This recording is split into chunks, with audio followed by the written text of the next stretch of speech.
Welcome. It's really delightful to see everybody here.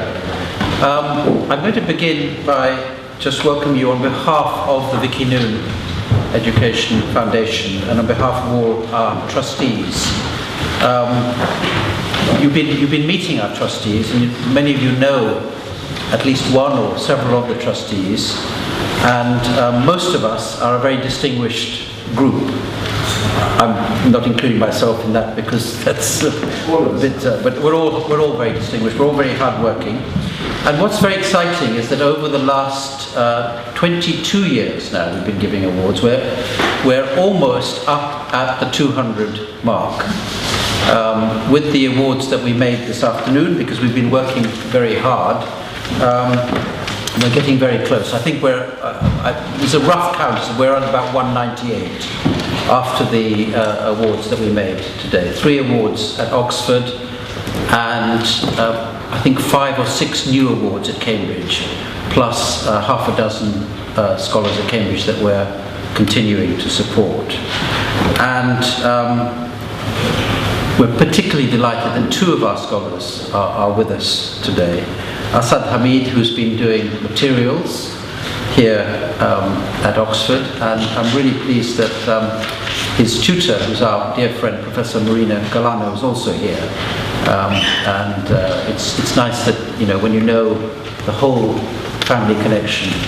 So congratulations to you, Asad. You're in your final phase. You're finishing your experiments and writing up.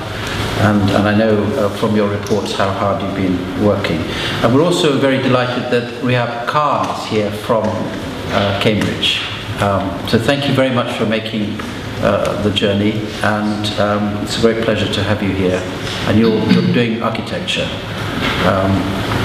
So it's particularly nice when we can meet the scholars. We spend a lot of time looking at their papers and talking about them, and it's always disappointing because there's so many good candidates, and with the best will in the world, and even though we can't claim to be, we're a reasonably well endowed foundation, but with the costs, the overseas costs of studying at Oxford or Cambridge, obviously there's a very limited amount of money that we can, limited number of students that we can support with our funding. And it's always sad because we have to let some very good students go. But then the pleasure is to meet those who do get here and to see how well they do. And obviously we wish you both very well for the future. As you know, one of the main aims of the Trust is that we encourage you to go back and make a contribution to the Society of Pakistan. So we wish you well on that. You are part of delivering the dream. Whose dream? Well, obviously the dream of our founder, Vicky Noon. Many of us knew her, what a marvellous, formidable, exciting, feisty, active, lively woman she was. And it was her wish that, and of course, indeed, her husband, although he passed away much earlier, and he would have also, I think, relished so much the success of the foundation and the pleasure of seeing as I say, 198 awardees now and their various contributions. We're trying to get back in touch with all the Noon scholars. It's not always easy, but that is our wish, and try to create some kind of network or society so that we can keep in touch with their progress, and hopefully they can support each other as well. So, these are tougher times. We've had a couple of earthquakes in Britain the last week or 2, but we continue to dream the dream, and not everyone's got a glass, but in theory we'll have a toast to the future of the Trust. And thank you all for being here to share that. Now, I want to do 2 things. One is I'm going to give a little talk in a minute about Sir Ganga Ram, but first of all we've established a new website, and we sort of want to, it's not live, it'll be live in the coming week, but we want to sort of unveil it in front of you. Can we scroll at all? Or? So probably we won't have that on the front page. I don't know why that is. Yes. But can we click on some of the things at the top? Is that, yeah. So let's see if it works. It may not work. Yes, there we are. Okay, so that's our mission statement. Archives, good. And applying, which is very important. Keeping it quite simple. The basic application through to universities. And go back to the topic. Then a nice piece about the founder. There she is. And what I'd like to do is collect memories. So people who knew her might perhaps send us bits and pieces of memories, and we might try to build up a little bit of a backstory about her. And there's her husband. Let's see what short history of the foundation. That's fine. Okay, that's actually when we launched the last sculpture. That's launching the first website. And gosh, see how old it is. Far too old. And quite. Okay, we go back up, and then trustees. Let's see, we need to update that. Retired, gone. Okay, let's just do the last two, and then we'll. Now this is important. We want to try to create a page on each of the scholars where they can update bits of information. We keep a kind of track record of them. So there's our list, and then you can click on a scholar and you can find out. There shouldn't be, but there'll be minimum information, but we'll collect information and try to find out about where they are now and so on. And is there one more click at the top? News, bits of news about related to education and so on. Bit out of date, and then contact information. Okay.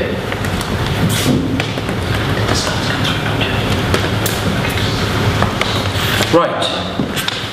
So consider our new website launched, and it'll go live.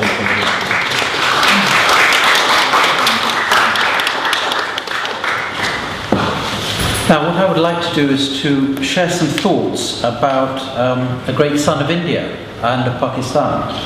I'm not going to give a lecture, you'll be relieved to hear, but just to give some thoughts. And I thought I would look at his life through his legacies. And obviously I will do it with some reverence, which is due to him because he was a remarkable man, as you will discover.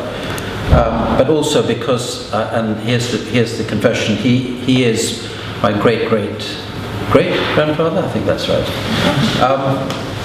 But as I say, it's not very hard because he is a kind of wonderful, wonderful man, and we can do reverence without any resort to hagiography.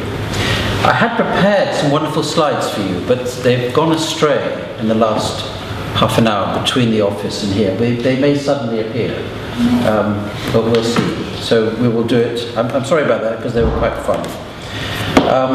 Now, thinking about legacies, there are so many different aspects of his legacy that I could pick, but I've picked 3 or 4. I want to talk about him as an industrialist. Okay, he's a great name. Sir Ganga Ram. Yes. Oh, well, there will be a slide saying everything. The talk is about Sir Ganga Ram, who was lived from 1851 to 1927. And I will talk a little bit about his life through these legacies. 4 legacies that I want to focus on is one which I think are relevant, and I want to talk in this way because I think they're relevant to Pakistan today. First of all, his contribution as an industrialist and as someone who thought about industry and industrial policy. Secondly, as a great educationist. Thirdly, as a great philanthropist, and that's relevant to celebrating the foundation, the Vicky Noon Foundation, and her philanthropy. And lastly, as a sort of modernist, as a figure who, in a sense, heralded the future. Most of my sources are from a book that was written about him in the 1930s. I've done some research myself. I've been to his village. And again, I can't show you on the map, but it's 2 or 3 hours northwest of Lahore is a small village that he founded called Gangapur, near Nankana Sahib. bit further on from that, the great Sikh holy shrine.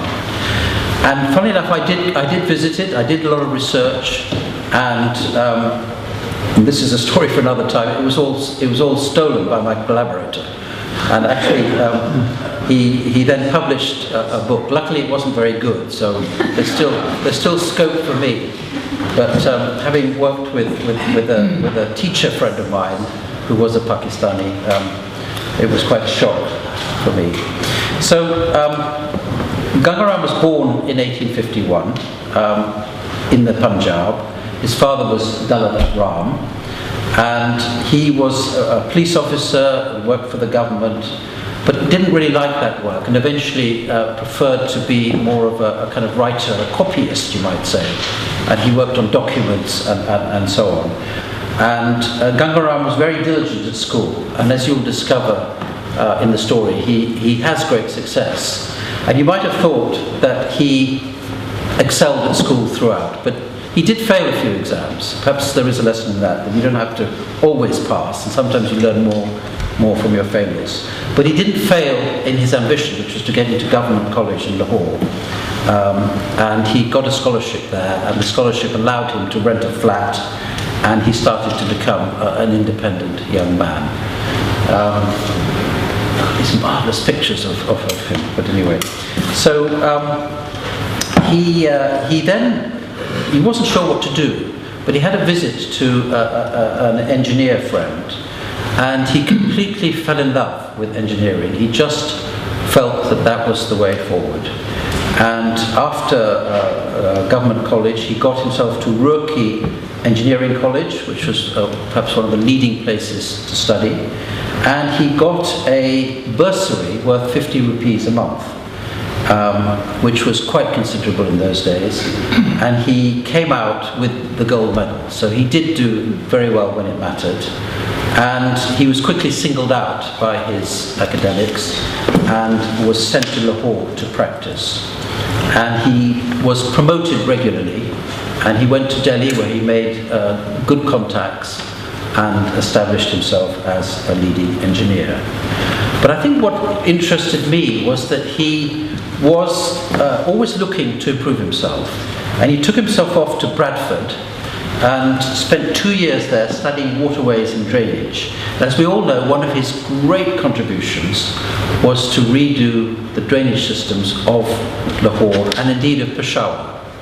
And if you can think of and it's not hard to do, but you can think of the narrow lanes and the smelly canals and so on, which is still prevalent. I mean, the problem of solving drainage issues in urban areas is still a very prevalent one in the subcontinent.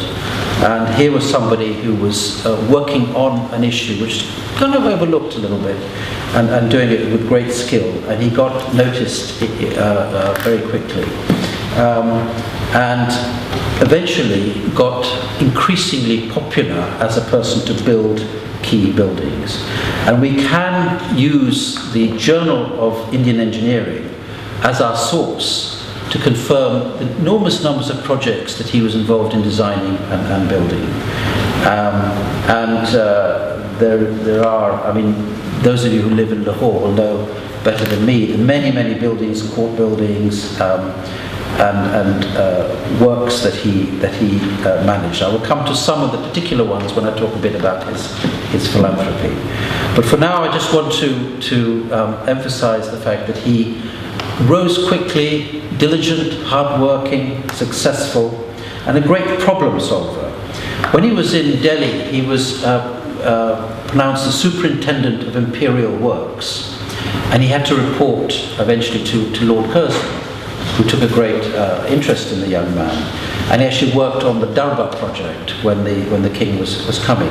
And there was an incident recorded when they had to move a lot of materials quickly to get things in place, but they'd underestimated the width of a particular canal. And it looked as if there would be a kind of huge delay, and they were working to a tight timetable. And so Curzon reputedly said, send for Ganga Ram. Send for Ganga Ram, I love that. And he came in, and he had actually noticed in a kind of store a number of very long tree trunks that had been cut down, which hadn't been purchased because they were considered too long and not very convenient. And he immediately purchased them and worked throughout the night and built a bridge, and the materials were moved over the canal, and the project wasn't delayed. And it was this kind of thing that built up his reputation. He was a great kind of problem solver, and a great kind of successful engineer. And they, as you know, this is the famous story, that he was actually tipped by Lord Curzon, who later became, of course, the Chancellor of Oxford University. This great kind of figure, Viceroy of India, great, rustling feathers everywhere. I mean, a very annoying man, but a very successful man. And obviously blamed for the famine, so there's quite a reputation there. But he actually recommends Ganga Ram to be the superintendent engineer of India. And there was a long delay, and everybody believes and sees him as the right man for the job. But in the end, he doesn't get the job. The company, the India company, delays and procrastinates, and then eventually it's revealed that because he isn't English by birth, these top jobs are reserved only for white people. So he resigns. He might have done anyway, but he doesn't feel able to continue. And actually, normally when you leave and retire and resign, you might think that's the end of your career, but it's actually the beginning of his really enormously successful contribution. And the book that records some of these stories is called Harvest of the Desert, and what he's very involved in is actually devising a lift system which raises water sometimes up to 8 feet in areas all around the Punjab, areas which are considered wasted land. And he manages to recapture tens of thousands of acres which weren't fertile by moving water uphill. And it's a kind of tremendous success. He works on hydroelectric schemes, and he manages to turn the Punjab, as you know, into what we call the breadbasket of the subcontinent. And there's a lot more detail I can go to, but my main point is simply to imagine this man going from one place to another, solving problems, seeing issues that don't work, and finding out ways to control it. And he's incredibly innovative. There was a system where water used to be controlled, so you could only get water for a few hours a day. It was rationed because water is obviously a very important and scarce item. And he found out that was actually counterproductive. It meant that people never quite irrigated or watered their land properly, and in the long run the crops suffered. And he actually recommended that there should be an open water system and let the farmers decide how much they use, because they're not going to waste it, they realize it. And actually I think that kind of contrary kind of thinking, I think, is marvelous. Now I want to I mustn't talk too long, and I've got my other sections to do. I want to just focus on 2 more things to illustrate this point about being a kind of industrialist. And my argument, first one, I want to talk about his village of Gangapur, which he chose and developed and lived in and visited and designed. And he designed it with a chalk area. He put wells in. He had very strict housing policies where people had to abide by certain rules and keep houses neat. They couldn't own the houses, and he established that by making them move. And this I actually discovered by talking to people in Gangapur, relatives of parents who actually knew him, and he actually asked people to move within 3 years. If you lived more than 3 years, you could claim a right to ownership. But by moving people, he created the sense that you had to upkeep the house because you didn't know which was your next house. And if that next house wasn't well kept, then of course you would be cross. This idea of looking after the needs of your neighbor, or do as well as for your neighbor as you would for yourself, I think is a tremendous aspect of it.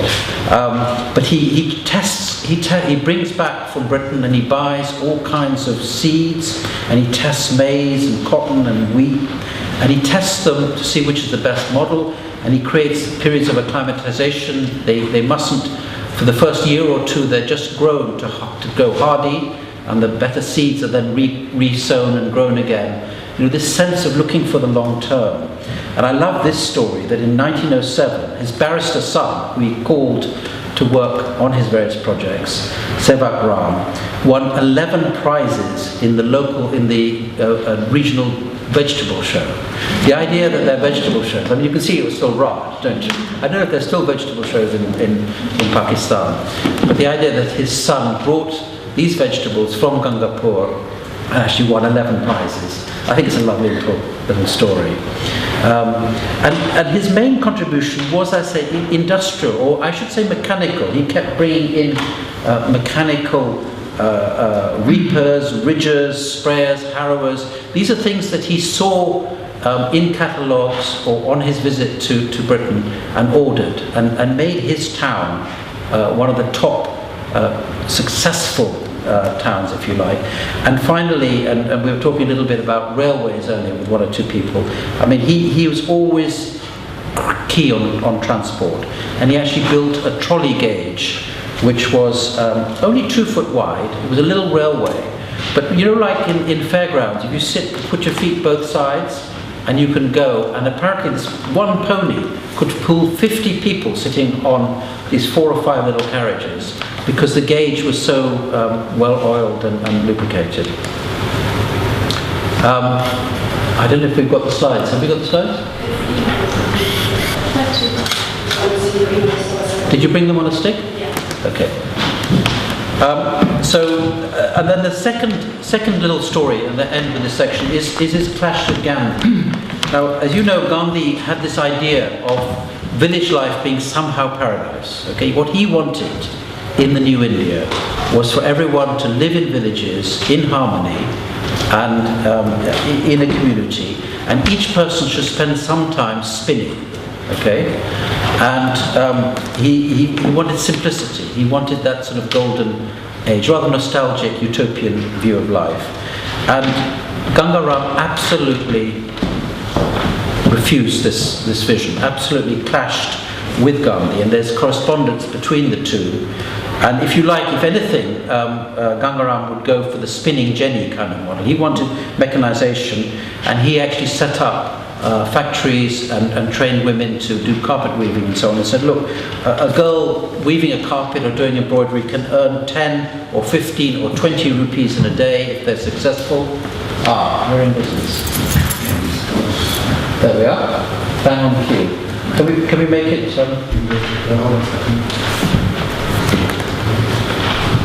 So he actually, and he didn't like Gandhi's view. I mean, he believed in cottage industries. He believed that there must be industry, there must be work.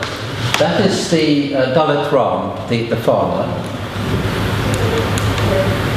And there is the young student. So giving you an idea of Lahore and of Gangapur.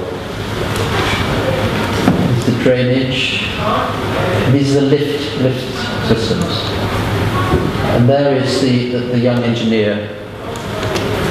And so we're here talking about the spinning, and this is what he opposed. Now, I'm not making a judgment on it, but you know, in a way, this utopian idea, it couldn't transform India in the way that it had to be. And he had so many other ideas. He had ideas for indigenous banks, and we've seen this in Bangladesh working well. He was very key on quality control. So he wanted, you'll see later, I don't know if I've got it here. That's the carpet weavers. That's taken when he's in Paris. On a visit to the Great Exhibition. These are the carpet weavers, and these are I think, I'm not sure, he wanted everything to be inspected and checked and regulated and improved. And he also advocated a director of industry, which you might say is like a department of industry. My wife worked in the department of industry, and he wanted forest management. And I mentioned about water flows, he was perverse on that. So I think he's a great industrialist. He set up the Haley College of Commerce, and that's a later one. I want to talk a little bit about education, which was a lifelong interest. And he built schools, colleges, and even universities. He was called in to design and build the Benares Hindu University. And he was always very practical. Now, some of you won't like his educational ideas, particularly speaking here in Oxford.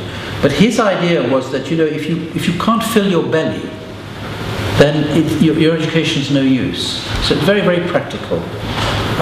So he was a great critic of the schools. He felt that the schools were too bookish. They taught too much. And he wanted, he actually appears before a commission, so we have his words. And the commission asked him what his views are, and he says, we've got to focus on the primary schools, and we've got to keep it really, really simple. And the key thing would be to emphasize drawing. Not too much. We don't want them to become too good. Rehab, you're an architect. We don't want to become too good, but we want them to be able to collect and store knowledge in a neat way. And he said that, too many of our people were becoming chaprasis, messengers, or typists, or even chokidars, guards. He actually wanted people to do practical things.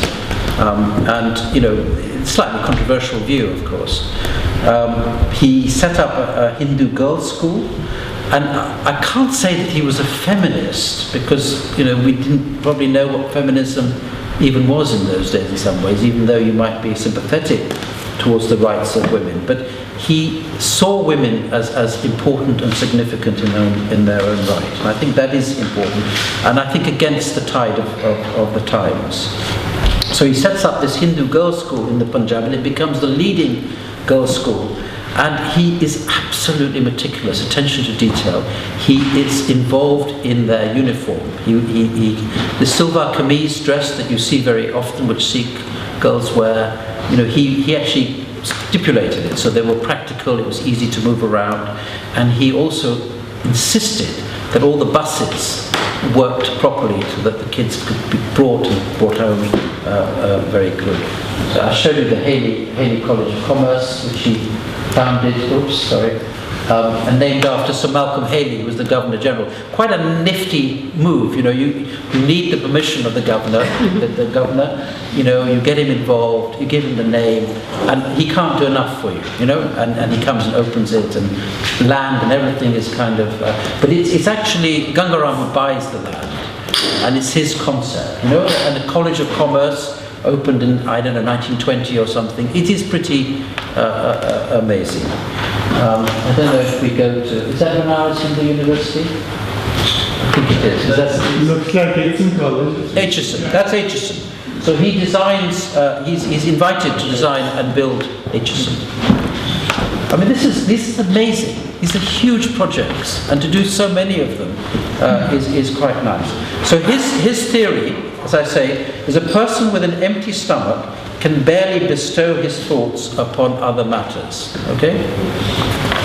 Third aspect of his life is philanthropy. By 1925, it's estimated that he's given away 3 million rupees. Now, his most famous, that's Aitchison again? No, that's That's all. Is that, do we know, Jesse? Is that Benares? We did one part. So there's the older philanthropist, and there's his trust. He actually sets up a trust in 1923 where he gives responsibility and control. He is the president, but he gives control of many of his projects. And he sets up the hospital, the famous hospital. He buys the land in 1921 for 125,000 rupees. And by 1923, it's beginning to take its first patients. And he insists it should be fully equipped. So it should have medical wing, surgical wing, a dental wing, x-rays, and lo and behold, a women's wing. And it's part of the many kind of institutions that he sets up. his philanthropy in the hospital. We talked about some of the schools. It still exists. It still exists. It's still functioning. It's probably the second best hospital in Pakistan. Okay, Ganga Ram Hospital. I think Aga Khan is probably slightly better because it's set up more modern and it's more specialised. But it's a wonderful hospital, and I try to visit as regularly. And they have a small portrait in a small room, which is a kind of a special room. But the memory of Ganga Ram is dying a little bit. And some of us know stories about it, but I haven't got time to deal with it. But you know, he really cared about poverty. So that was also kind of an enlightened thing. He used to give a lot of money, what we call silent giving. Lots of people came to him for help, individuals and so on, and it was often very, very a warm response. And he set up in 1916 the Poor Hindus Relief Fund. We were talking about hardship fund for some of our scholars, and this is in a way an aspect of it. And that is the members of the trust, I think. Is that the hospital? But that's his house in Lahore. That's his bed. I think we've got, where is the hospital? There's the hospital. Now, what I really want to talk about in this section, so it's almost finishing, is about his work for child widows and orphans. He recognised that many people get betrothed and married very young. But and there was a lot of child death, infant mortality, then you would often, particularly if you were a woman, be rejected by your family. And he saw that as a great scar on the subcontinent. And he again, quoting something that he's said, he said, you should purify your own homes before you desire home rule. And he led a great campaign to focus on this issue. In 1914, the Remarriage Association was set up. Some of these youngsters were not allowed to remarry because they'd been married again, but of course they'd never chosen the person. It wasn't their fault that they died. Obviously nothing had been consummated or anything. I mean, it was a completely incredibly awful situation. And some statistics that I found: 10,000 child widows under 5 in 1915, 100,000 between 5 and 10, and 279,000 between the ages of 10 and 15. This is for the whole of the subcontinent. So he campaigned very hard to allow child widows to remarry. Unfortunately, he worked on various bills and he campaigned, and lots of people promised to put things through. And he got a sympathetic ear from some of the British rulers. But the Civil Marriage Act didn't actually pass until after 1930, so after he died. And in some ways, some say it was passed partly because they felt guilty that he died in 1927 before he'd done it. But he set up a widow's home in 1921 where some of these widows who'd been outcast could go, and he set up a school, training for them. He saw that his attention to detail, which is what makes him, I think, so remarkable, is that he saw that he still needed to do a little bit more. Because when these people were trained and produced goods, nobody was selling the goods. So he set up a system to market it. He discovered that some of the girls couldn't get to the school because they couldn't even read even the basic. So he set up additional literacy classes, and he set up special scholarships for women who were too far away to get there and come. It's that little attention to detail that strikes me as rather remarkable. And he also set up, when his old retainers got old, he realized that they had nowhere to go. Old retainers just went back and sort of died. And he had a servant called Kalu, who was, I think, 70 plus, and he set up an old people's home like that. So again, this attention to detail was remarkable. There he's passing away in 1927. Many of us would have a photo like that available. And there's his samadhi, which many of us have seen, and has been repaired, has it, Nadia? It was damaged in the tension. Yes. Nadia, has it been repaired? Has it been repaired? I don't know. This place or Captain House. Yeah. Has it been repaired? I thought it was in. It's a mental health facility. Yeah. Oops. So there is the old man, the modernist. So I just want to say a few words more. I'm sorry if I've talked too long.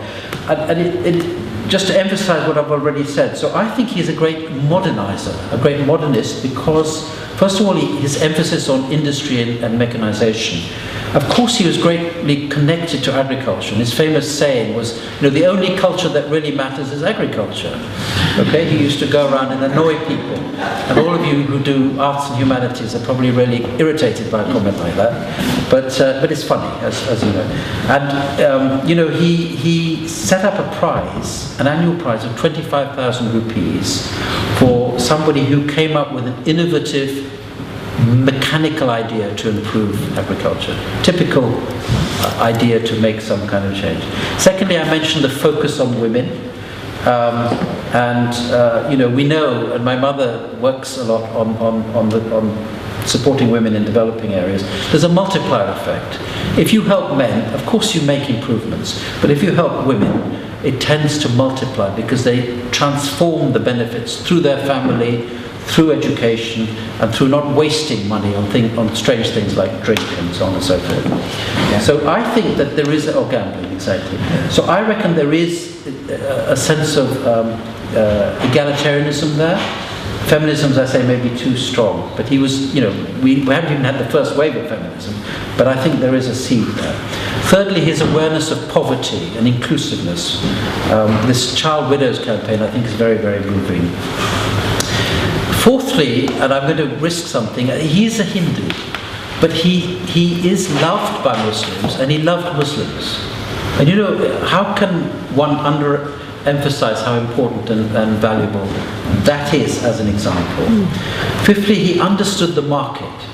Now the market is much maligned, and I am one of those who often malign it, but it can be a great emancipator and an empowerer, because if you can work in the market, and if you're poor, it can lift you up. We just have to make sure that it doesn't, the bad effects, the unfettered effects, as we sometimes say, mustn't counteract the benefits. And he understood that. He worked for better farming, better crops, better incentives, better regulation. He wanted to improve and it is, obviously key to our economic industrial policy to make it work in a fair and better way. And my final point is about his simple rationalism. You scientists, Marina, you just live, this is kind of normal for you. This is obvious. But for many of us, we roam about in terms of great ideas and ideologies and plans and so on. I just like, and I hope I've illustrated with a few little anecdotes, the simple practicality of the man, always looking for a practical solution, whether it's to build a bridge overnight or whether it's to set up a literacy class. So this huge project that he set up can actually work. I mean, there's no use building a great cathedral of a project and finding that a small screw somewhere in the mechanics is stopping you work on it. So I really like that, and I find that he's a great kind of example. And of course, in the end, his life is one of service, and he gives away all his money. And there's this famous story where he brings his family together and said, "I'm going to set up a hospital." He said, "Great!" And he said, "Well, do you realize that means no legacy for you?" Talk about legacies. No big legacy for you. And the four sons go away and argue all through the night. You can imagine, you could do a little play of it, maybe one of us should write it. Oh God, we've got to have some money, or it's got to be half and half, or no, Papa should do whatever he wants, so on and so forth. And they come back and they say, you must do what you want, and he gives away this money. So it's the life of I don't know if I've got another slide. Is that the end? Oh no. This is a dear friend of mine has painted me a new portrait of him, which I was hoping to bring here, but for circumstances beyond our control wasn't able to. But you can get a picture. And what we've done is actually we've researched his medals, because in some of the other pictures they weren't correct, and his shape and his image and so on. But we'll have to share that with you on another occasion. But I want to end by just saying that when he dies, Gandhi, with whom he argued. Who argues with Gandhi? None of us would probably think. He argued with Gandhi, and he once had a meeting, and there was a kind of furious meeting. He was on his way to London in Bombay, and Gandhi was going through Bombay, and the two were brought together. We don't know how long the meeting was and so on. But when he died, because when he went to London to speak at the Royal Agricultural Commission, the British Royal Commission on Agriculture, Gandhi wrote as an obituary in the Harijan, which was his newspaper, and he said India has lost one of its most distinguished sons. And the point was that he went to England, this is what struck Gandhi, he went to England not to better himself or to earn more money, but to contribute. Thank you.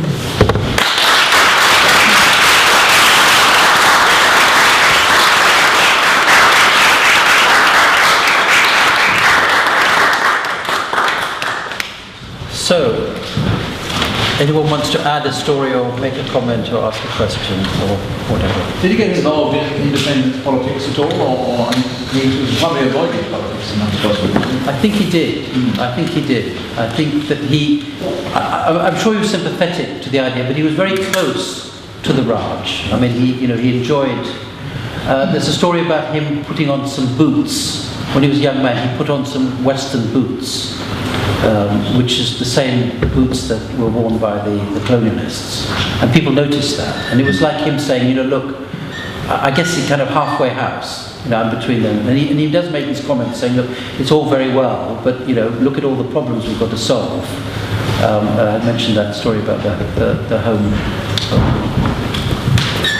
Paul, I was wondering, with his philanthropy, was this all his own resources, or was he also very good at mobilising other people to contribute to his projects?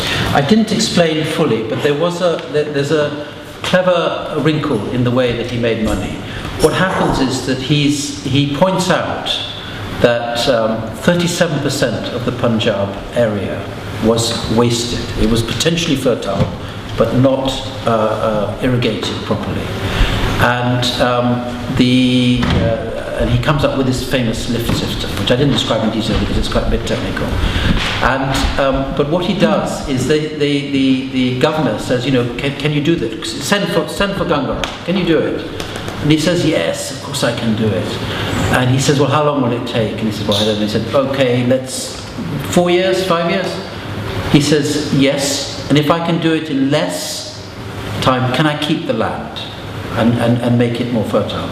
So they make a deal. He actually says, I'll do it in 3 years, but anything I do less than 3 years, I keep the land. So he makes money by working a lot of the land that he then irrigates and passes back to the colonial government. And that's how he makes money. So he doesn't need to, he has a lot of money himself. He becomes incredibly rich, but in a kind of constructive way. And that is the money that he spends. Just one other funny story is why if someone comes to you and says, look, I've got this great idea and I can do this and so on, and can we do a deal? Many of us are we're not great businessmen. One or two, you're a great businessman, not very good businessmen. So we say, oh God, he's going to make a lot of money, I don't like it. But what happens is that the Raj promises land to every Indian soldier who goes abroad to fight. Okay? And this is a way of building quickly the army up. And then they look at the figures abroad. Maybe you can imagine even Ganga Ram doing the figures and saying, actually, you've promised all these parcels of land and you haven't got it. So so that was a kind of double incentive to let him irrigate. Then the land becomes good, and that's the land that's given. Thank you. So Ganga Ram sounds like a perfect Victorian gentleman, but this is happening in the context of early 20th century India. So I'm very curious how caste plays into this, in terms of his background, with his relationship with Hindu India and with British India, really. How does that play into that? I don't know that I know and I can be specific enough about it, because the source that we have doesn't kind of focus on that. But by reading more widely, one could play in it. I mean, he comes He's in the business class. He's in the third caste. Vaish, Marwari type of caste, and and obviously that gives him certain kind of rights and privileges, but obviously he's well above Dalit, untouchable, lower castes. It doesn't seem, because of thinking, for example, of the Gangapur project. I mean, I wouldn't know whether there was any caste differentiation or segregation there, but I suspect not. He designs the town. I mean, now it has about 25,000 people in it, but I think in those days it had, a few thousand. He designs it in a model way. Like there's a village called Saltaire, which was designed for workers up in the Midlands here, and neat houses. Everybody knows everybody, all works together, and I can't imagine. I mean, he wouldn't want caste differentiations. He puts wells in the middle, inside the squares, so that there's water. Just thinking, look, why have a 4-mile walk to get water? Just kind of crazy. So it's a social re-engineer. Yeah, that kind of thing. I can't say it's perfect. Yeah. Like your mother was born in Lahore, parents Flather. Do you have any family accounts of when they were moving from Lahore? What were their feelings? In 47? Yes. Okay. Well, yeah. I mean, there's a lot of family mythology. Again, it's one of those things where you have family mythology and you want to check it all, and you're going to do it tomorrow, next week, and next month, and then people pass away. I mean, I have over the years checked various things, but it was quite a traumatic time. As you know, I think until 2 or 3 days before the line was finally drawn, the Lahoris didn't know which side of the line they would go. And I think my family ancestors, Aftab Rai was my grandfather, who later became the Indian ambassador to Brazil. He worked with Nehru as a sort of government secretary. They assumed that Lahore would stay in India, or was too important not to stay in India. But then when the line was drawn, there was quite a lot of chaos. And I mean, just a short story, the house was surrounded, crowds came, they had these things with fire on them, and the servants came out, and some of the servants were killed, so they had to really pack up and go. But the superintendent of police was a friend, and he sent 3 trucks around. They threw as much as they could into the trucks and drove, and my mother went to the airport and to America, where her brother was, with the grandmother. And then we were given a very decent house in India. Actually, one of the students had a project about the return of the evacuees' lands.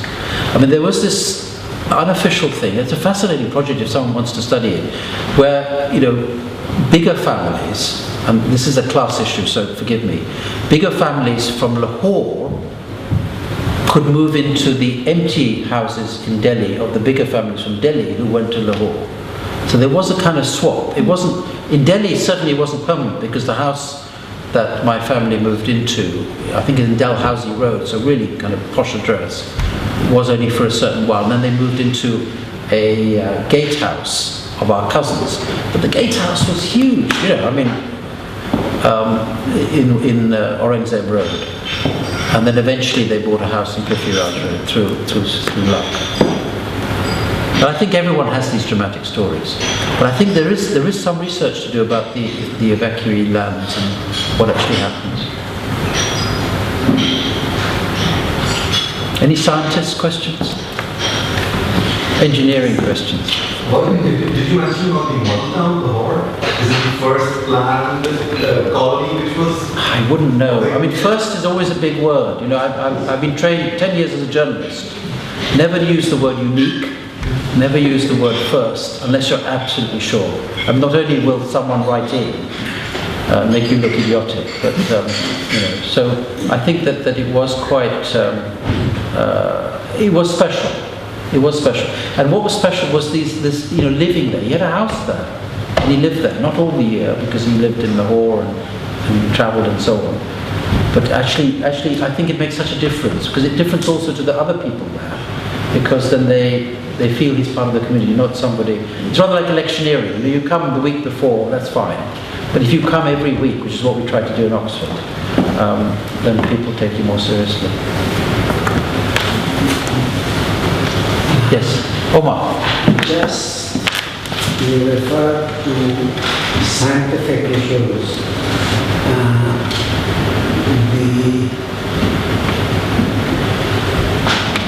The recent scientist of Pakistan, physicist, Yes. The Nobel Prize winner? yes, Yes. Abdul Salam. Abdul Salam, that there is a film on him that is being released quite soon. Okay. It's a phenomenal process Yes. to which many of you have contributed. So, We should look out for it. look out. Yeah, good. You know that his wife, Louise Johnson, was for many years a trustee of the Vicky Noon Foundation. And it was pure luck. She was at Corpus where I was a fellow, and one day we sat next to each other. This is the great Oxford story. Why do we eat together? Why do we have such wonderful dinners? Why do we live in small colleges? Because it creates connections. And I sat next to her and I found out, I'm a bit of an inquisitive guy, and I found out this link and immediately got her involved. And she was a fantastic asset to us. The link was very little publicised. Very link, not surprising, not surprising because of the... Okay, so shall we adjourn? Please have a drink, there's a little bit more food, and thank you for coming. Thank you.